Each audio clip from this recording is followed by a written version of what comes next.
Assim como cai a chuva do céu e não torna para lá, mas rega a terra, dá a semente e o pão ao que come, assim é a palavra que sai de minha boca. Não volta para mim vazia, mas realiza aquilo para o que foi enviada. A partir de agora, você vai ouvir uma palavra que pode mudar completamente sua vida. O vazio, a solidão, a angústia, a falta de paz. Tudo de ruim que sucede em sua vida nesta mensagem, Deus irá mudar e trazer até você paz, alegria, saúde e salvação eterna em Cristo Jesus. As páginas sagradas da Bíblia se abrem agora diante de você e através do missionário Deovan Lima, ouça uma palavra da boca de Deus. Muito bem. Hoje eu quero meditar com você nessa história daquela viúva de Serepta de Sidom. E você deve conhecer bem essa história. Havia uma seca enorme em toda Israel. Já não chovia há alguns anos e o povo estava passando fome e necessidade, porque não haviam colheitas, não havia água para beber em muitos lugares. De maneira que a situação era devastadora. E o texto sagrado que nos conta essa história mostra um homem que estava à parte de tudo isso. Ou seja, ele não estava passando nenhuma privação. Embora também não estivesse chovendo sobre a cabeça dele e ele não pudesse colher nenhuma espécie de grão que ele plantasse, mas ele não estava passando privação de espécie alguma, nem de água, e nem de pão, nem de carne. Esse homem chamava-se Elias, o profeta de Deus. E a Bíblia diz que Deus o preservou naquele lugar próximo a um ribeiro. E um ribeiro que não secava, mesmo não chovendo. E você sabe que se passou 2 anos, passou 3 anos sem chover, aquele ribeirozinho ele vai secar. Ele depende da água da chuva para que ele possa ter volume. Mas aquele ribeiro não secava. E todos os dias, pela manhã e à tardezinha, corvos vinham voando até onde estava este homem e traziam no bico pão e carne.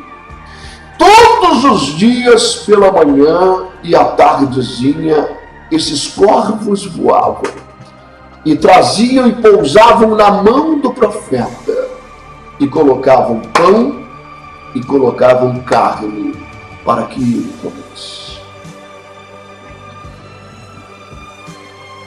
A provisão de Deus, Jeová Jiré, o Deus provedor de Israel. Quantas histórias foram contadas sobre essa capacidade, mais do que uma capacidade. É uma questão de aliança, é uma questão de amor, é uma questão de um pai que cuida de um filho, de uma filha. Você deve se lembrar muito bem do que Jesus de Nazaré falou sobre isso, ensinando os seus discípulos a viverem. Porque, afinal de contas, aqueles homens, Pedro, Tiago, João, todos eles, Eram homens comuns como nós, tinham a sua profissão, pescadores, cobrador de impostos, cada um fazia alguma coisa. Não tinha nenhum vagabundo entre eles. Não é? Era gente trabalhadora. O Pedro e o Tiago e João, eles tinham uma verdadeira indústriazinha de pesca. Né? Eles largaram os seus barcos, as suas redes e os seus funcionários. Eles largaram tudo para servir Jesus. Não é? E eram homens como nós. Ou seja, eles tinham as suas preocupações como nós, as suas dívidas como nós, os seus problemas como nós, né?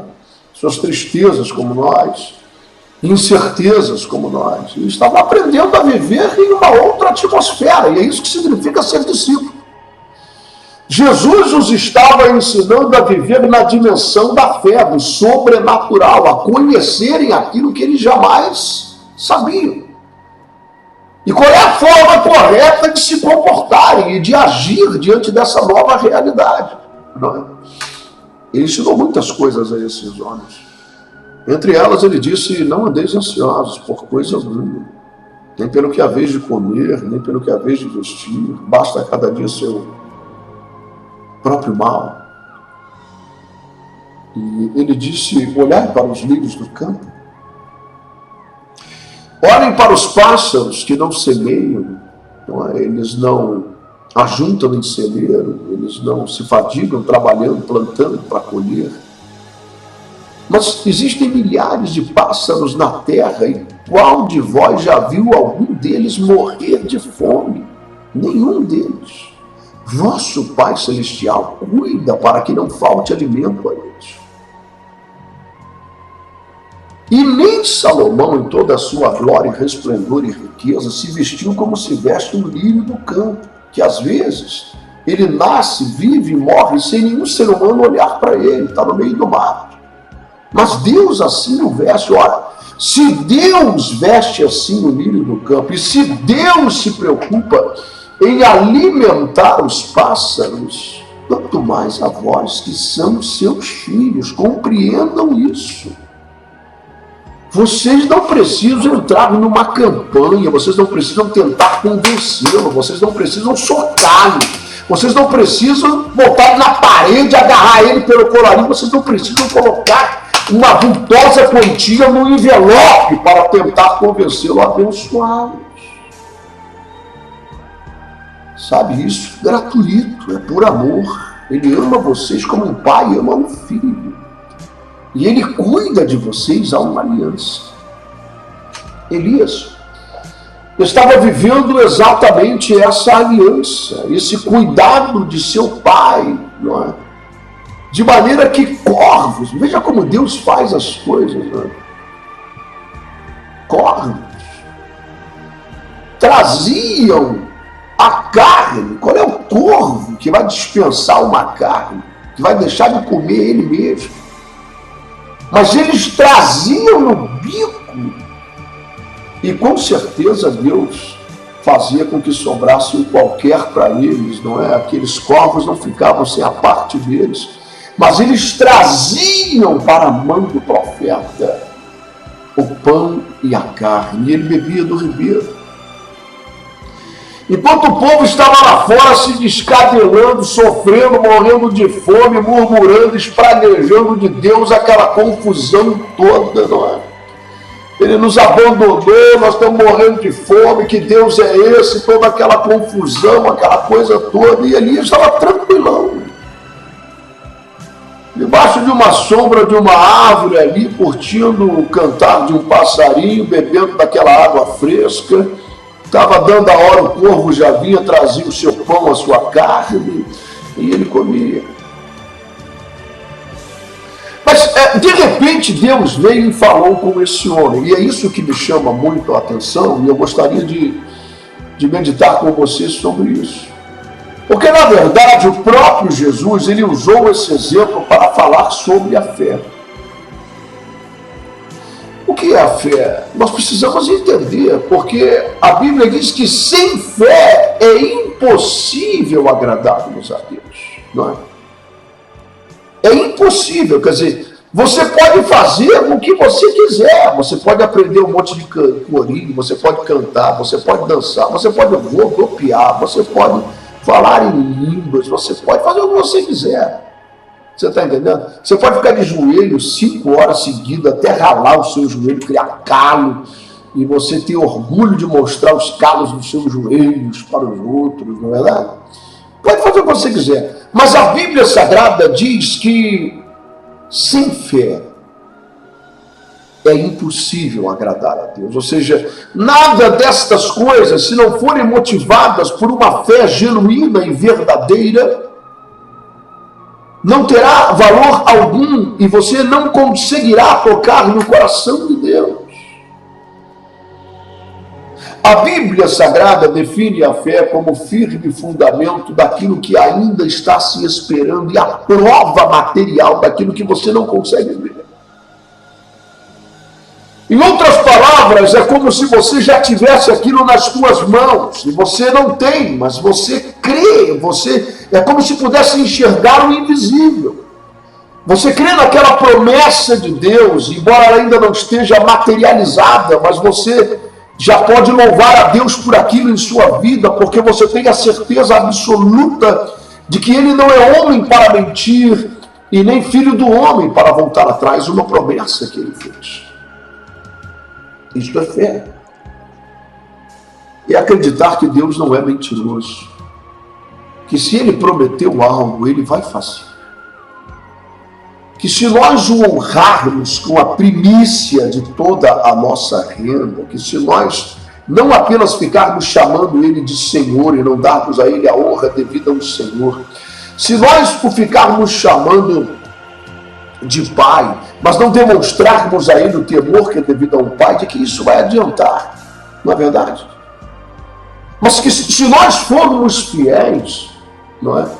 No pouco, sobre o muito Ele nos colocará. Se nós dermos, receberemos. Existem princípios estabelecidos na dimensão espiritual, leis no mundo espiritual, que os discípulos precisavam aprender, eu preciso aprender, você precisa aprender. Uma delas é essa: dai e ser-vos-á dado. E sabe, eu vou dizer uma coisa para você, isso é verdade, Deus Ele não falha, Ele não erra. Uma vez, eu nunca me esqueci disso, já tem alguns anos já, foi numa outra emissora de rádio, eu atendi uma irmã ao vivo, em nosso programa à noite, e ela disse: missionário, olha, ore por uma causa minha, e assim que essa causa for resolvida, eu vou lhe ajudar no seu ministério, contribuindo mensalmente. Eu disse para ela no ar: a senhora nunca vai fazer isso. E ela levou um choque, eu disse: como assim? Eu disse: não, porque eu não vou orar. Eu não posso, só está querendo que eu ore contra aquilo que a Bíblia Sagrada me afirma ser verdade. A senhora primeiro quer receber de Deus para depois dar, quando Ele disse: dai e ser-vos-á dado. Ele não estabelece quantidade. Porque na verdade Deus não precisa de nada que nós temos, que eu tenho, que vocês têm, tudo é dele. Tudo para Deus é lixaria. O homem mais rico que exista nessa terra, que ele tem para Deus, não tem valor nenhum, é lixaria.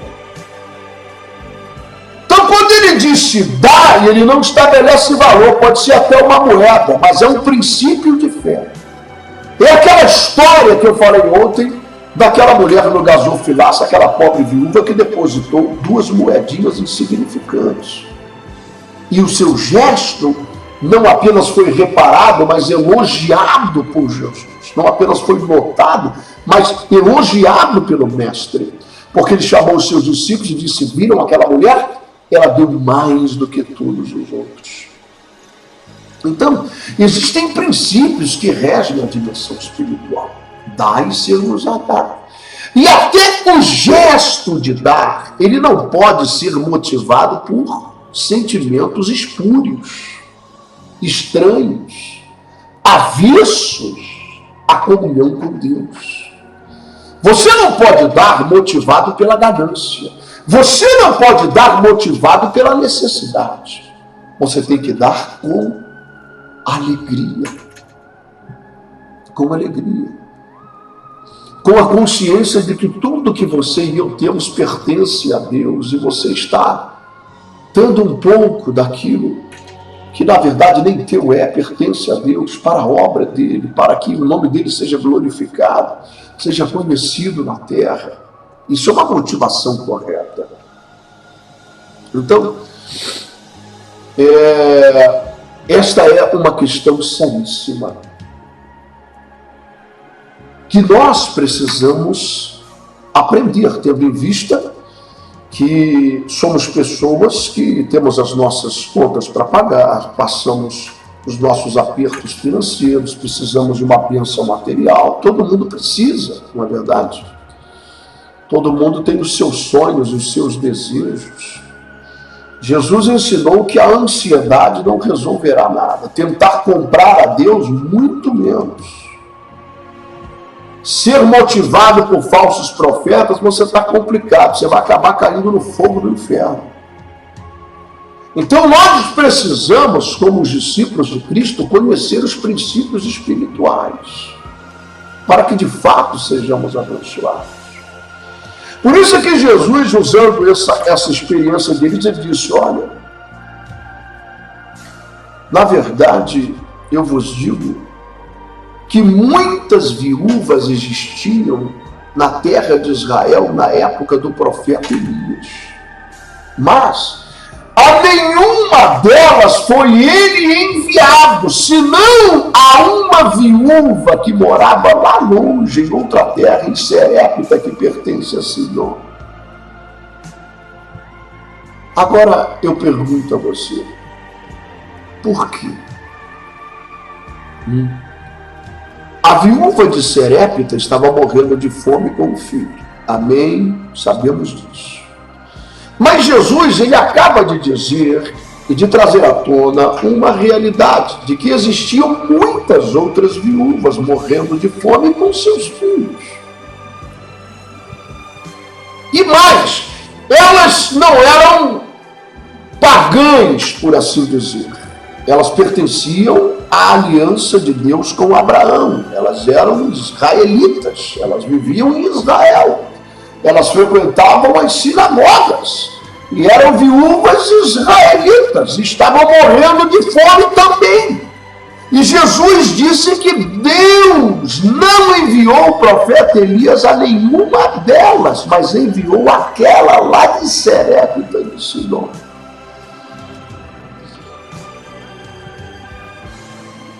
É bom a gente pensar nisso, né?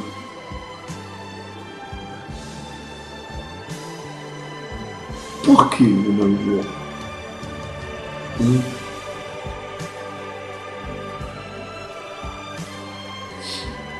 Sabe, a Bíblia diz que Deus ele não faz acepção de pessoas. Não é assim?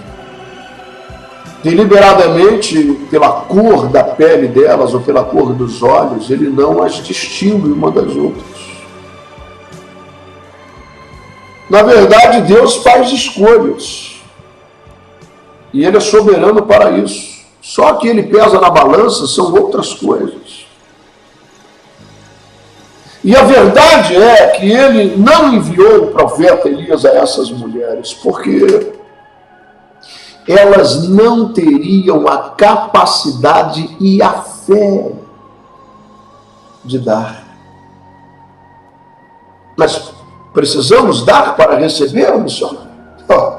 Aí a sua briga não é comigo, a sua briga é com Deus. Eu dou e tenho recebido de Deus. Eu vejo que Ele é fiel. Você faz o que você quiser. Agora, a coisa é tão séria que a Bíblia diz que o avarento ele está incluído numa listagem. Um bandido, estuprador, assassino, mentiroso, feiticeiro, macumbeiro, está o avarento, o vulgo mão de vaca.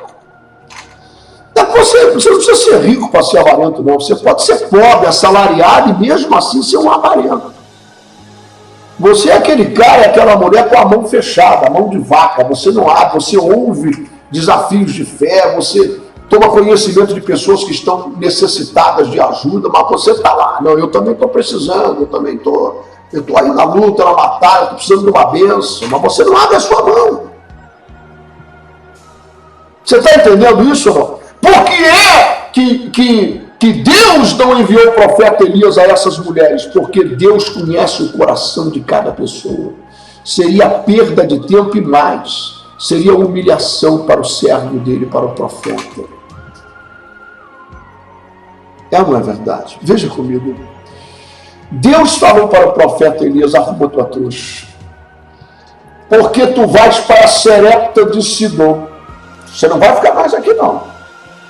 Eu já dei uma ordem a uma viúva pobre e miserável morrendo de fome que te sustente. Os corvos não virão mais. Já dei uma ordem para eles pararem. A coisa vai mudar. Por quê? Porque Deus queria abençoar uma mulher e seu filho. Ele viu algo no coração dessa mulher e de seu filho, que ele não viu no coração das israelitas. No coração das israelitas ele viu murmuração, espraguejamento, palavrões, maldizendo a Deus. Que seca é essa? Que calor é esse? Eu não aguento mais. Eu não vou nem na sinagoga mais. Você está entendendo? E Deus pegou o profeta e ele disse: olha, mandei os corvos pararem, amanhã ele já não vem mais. É hora de você sair daqui. Se você ficar, você vai pagar o preço. Eles não vão trazer mais caro. Agora a coisa mudou. Você é meu servo e eu estou te enviando. Não se preocupa, porque eu vou prover tudo para você. Você é meu filho, eu sou teu pai. Agora quem está sob o comando da sua vida sou eu, não é você. Não é você. Você não está aqui para dizer: me leva para a praia agora, eu quero ficar lá em Búzios, enquanto essa coisa dessa seca está aqui tenebrosa, me leva para um lugar mais assim turístico. Não, você vai ficar aqui. Agora é o seguinte, agora você vai sair daqui, porque eu estou no comando da sua vida. E você vai fazer você vai para Serepta. E não se preocupa, no caminho eu vou prover tudo, e quando você chegar lá, a viúva miserável morrendo de fome vai te sustentar. Elias, é claro, era um homem que já tinha aprendido a não discutir essas coisas com Deus. Ele aprendeu na vida dele que Deus está sempre certo. Ele poderia ter argumentado uma série de coisas, não é? Ele poderia ter dito: peraí, Deus, está bom aqui, eu já estou sendo sustentado. Não é verdade? Os corvinhos estão trazendo aí todo dia, já estou até amigo deles. Os corvos estão trazendo todo dia de manhã, tá bom, não estou reclamando.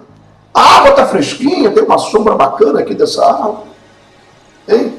Me deixa por aqui esperar acabar essa seca, a coisa mudar. E outra coisa, Deus, está cheio de viúva aqui em Israel, aqui morrendo de fome. Você vai me mandar lá em Serepta, é longe pra caramba, Deus.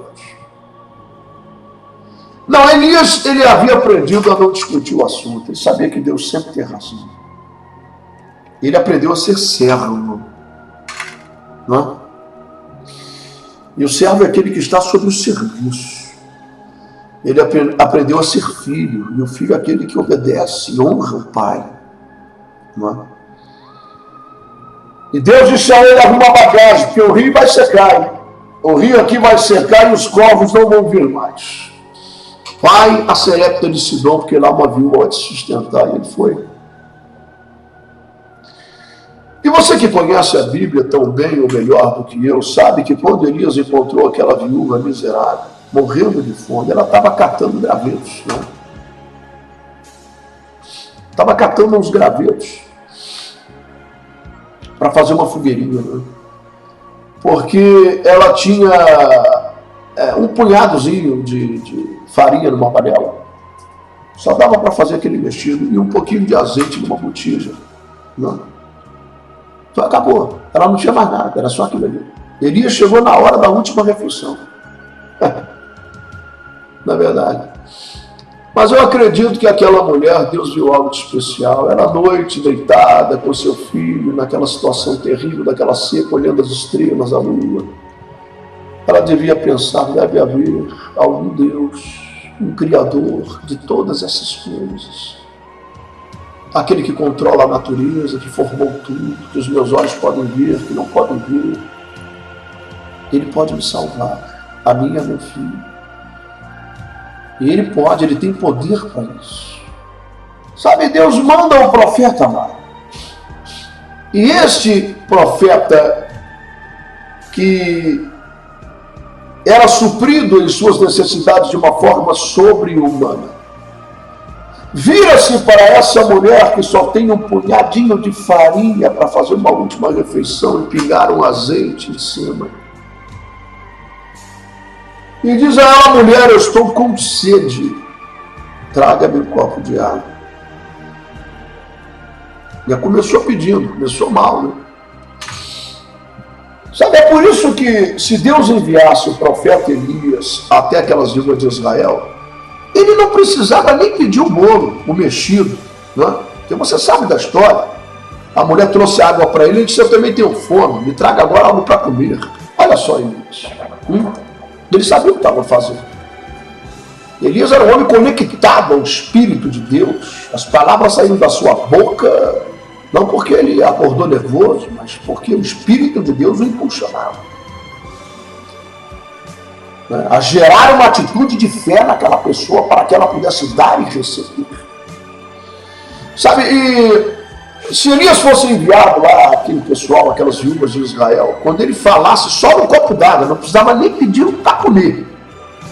Era só pedir um copo d'água que elas iam pegar um graveto e tacar na cabeça dele. Sai daqui, seu miserável, vagabundo, desgraçado. Vaga mal emprego! Nós estamos aqui numa necessidade danada e você me aparece aqui com essa cara de profeta para pedir um copo de água? Vai falar com o teu Deus para mandar chover no teu arraial, vagabundo, miserável. Sai daqui! É isso que ia acontecer. É isso, porque Deus, ele conhece o coração das pessoas. Entendeu? Aqueles que são avarentos na riqueza, no mais ou menos e na miséria. É isso. Então ele não enviou Elias para perder o seu tempo, e muito menos para que o seu filho, o seu servo, fosse humilhado. Mas ele enviou a viúva de Serepta de Sidom. Sabe por quê? Porque Deus viu fé naquele coração para ser abençoada.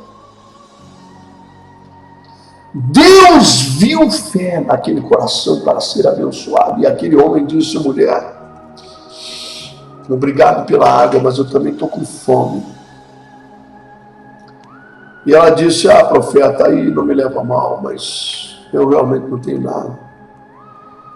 Eu só tenho esse punhado de farinha aqui no fundo dessa panela e aquele bocadinho de azeite ali que eu vou pingar em cima e fazer uma coisa qualquer aqui para esquentar a barriga. Vou comer um pouquinho eu e meu filho e vamos aguardar a morte, porque não temos nada.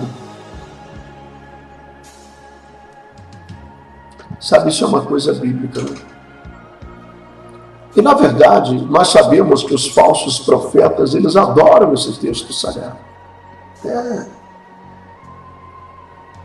O diabo, ele usa a Bíblia há muitos anos. Ele usa a palavra de Deus desde o Jardim do Éden. Como é que Deus disse mesmo? Não, eu acho que o negócio não é bem assim e tal. O Jesus do deserto, ele falou: olha, está escrito assim, dessa maneira, então você pode fazer isso, manda a pedra virar pão e aquela coisa. Não é verdade?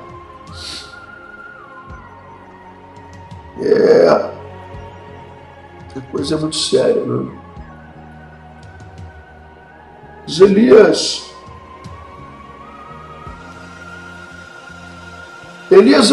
ele disse àquela mulher: faça primeiro para mim,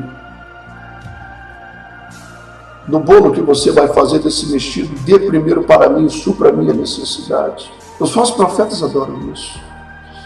Eles mandam as pessoas vender tudo que tem. É uma verdade. E você cai nisso, não cai? Já caiu alguma vez? Hein? Tem gente que entrou até com processo na justiça, fazendo coisa. Teve marido que entrou em algumas igrejas aí armado para matar o pastor porque a mulher deu um carro. É muita coisa por aí, meu irmão. Tem coisa séria pra caramba, você não faz nem ideia. Então os falsos profetas, eles adoram isso. E eles convencem o povo mesmo, assim, entendeu? eles têm uma lábia que não é brincadeira. Você sabia que eles aprendem isso? Que eles têm um cursinho lá dentro, né? Para ensinar como falar e, né, e exercer aquela autoridade, incitar aquela fé no coração do povo, tá? E esse texto da viúva de Serepta é um dos mais usados por eles, né? E não é difícil de entender. Elias pediu que aquela mulher não tinha nada, mano. A mulher tinha um pouco de farinha, um pouco de azeite, e Elias teve a cara de pau, entre aspas, né? Estamos falando de um profeta de Deus. Mas, aos olhos humanos, aquilo parece um absurdo. Me dá primeiro para mim. Ou seja, tira da boca do seu filho, da sua boca, e supre para mim. Aquela mulher podia ter dito aquela história das viúvas de Israel, porque as viúvas de Israel iam tacar o graveto na cabeça dele. Você pode ter certeza disso. As viúvas de Israel iam quebrar o graveto na cabeça dele, iam apedrejar Elias, velho. Primeiro que ele era o responsável por aquela cena. Está entendendo isso? Não? Então ali, é como o povo diz, ali o bicho ia pegar mesmo. Sabe, aquela mulher arregalou os seus olhos quando o profeta disse isso. E o profeta continuou dizendo o seguinte: mulher, você está olhando para mim com esse olho arregalado, né? Você está pensando o quê, mãe? Eu vim nessa jornada comprida aí, debaixo desse sol até aqui. Eu estava tranquilão. Estava lá, debaixo da minha árvore, os corvos já eram até meu amigo, já pousavam no meu ombro, já faziam uma festa, entendeu? Eu já tinha até colocado até nome nos corvos. Não me faltava nada não, pão, carne, tudo, entendeu? Cuidado com o que você vai me responder, mulher. Eu vim aqui para abençoar a tua vida. Existem princípios e leis espirituais. Faz esse negócio aí, traga primeiro para mim, porque assim diz o Senhor, Deus de Israel. Você não ficava aí olhando as estrelas, falando e pensando no Deus que tudo pode? Pois eu vim aqui em nome dele para salvar a tua vida. E ele quer ver se você tem fé ou não. Ou se essa coisa é da boca para fora. Porque assim diz o Senhor, se você fizer isso, a farinha da tua panela não acaba mais, e o azeite da tua botija não vai mais terminar. E aí? O que você faria no caso dessa viúva de Serepta? Seu filho ali, a barriga roncando, tadinho. Com aquele olhar comprido, e você ali, com aquela panela no fogo. Depois da refeição era a morte certa, não tinha mais nada para comer. E veio aquele profeta e trouxe essa palavra. Mulher, você tem duas opções: ou você faz a tua última refeição e vai morrer com teu filho, ou você exerce a tua fé e traga para mim, supra a minha necessidade, porque assim diz o Senhor. Se você fizer isso, o milagre vai acontecer. Você vai experimentar o sobrenatural de Deus na tua vida. Porque a fé também é um ato sobrenatural. Eu vivo do sobrenatural. E se você fizer isso por mim, você vai estar agindo no sobrenatural. Você vai estar agindo pela fé. E é a fé que agrada a Deus. Então a tua panela será tocada por Ele. E a botija do azeite será tocada por Ele. E não te faltará mais nada. Você conhece a história. Você sabe que a mulher fez isso. Ela teve coragem de fazer e fez. Ela teve coragem. Fez o vestido e levou para o profeta. O filho ficou olhando, começou a chorar, arregalou os olhos. Mamãe, que coisa. Mamãe, estou com fome. Já pensou nisso? Hein? O diabo ele anda de redor. Né? Mamãe, eu quero comer. Meu Deus. E ela levou para o profeta. Hein? Ela levou para o profeta. Imediatamente começou a transbordar da panela. O azeite começou a transbordar.